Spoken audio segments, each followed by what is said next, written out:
Our every word, thought, emotion, and action comes back to us like a boomerang. Good comes back in the form of grace and evil in the form of suffering. This retribution is noticeably stronger than what we sent out into the outside world. In Buddhism, this is called karma. The concept of karma is closely related to reincarnation, because the soul is born again to correct the mistakes of past lives. At reincarnation, the soul already knows what trials and difficulties await it in the new life and accepts them consciously. Only by passing through these difficulties it is possible to atone for the sins of past incarnations. Place of birth, family, living conditions of a person, all this is not accidental, but predetermined. This also applies to the health of the newborn. Karma explains the nature of congenital diseases, and parents who have sick children receive such a trial by their karma. To calmly accept the trials of life requires not only strength of mind, but also an unwavering faith in God, regardless of religious affiliation. It is important to realize that all events and sufferings in life are previously deserved, and only through overcoming difficulties one can reach a new level of spiritual development. Many who have committed no visible misdeeds consider themselves pure before God. However, it takes many incarnations to become free from vices such as envy, selfishness, greed, anger, and despondency.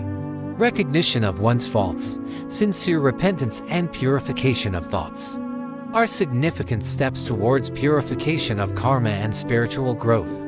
It is important to remember that the services of witch doctors and psychics to purify karma are ineffective, as only one's own work on oneself, daily labor, and control over thoughts will lead to spiritual development. Real freedom is not detachment from the world, not indifference to pain and injustice. It is more like a deep, piercing love for life in all its manifestations. It is acceptance not only of oneself, but also of the world around us with all its contradictions and imperfections.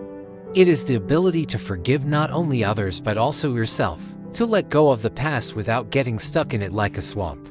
When you finally accept everything that has happened, you don't erase these events from your memory, you don't try to forget them. You just stop letting them control your present and future.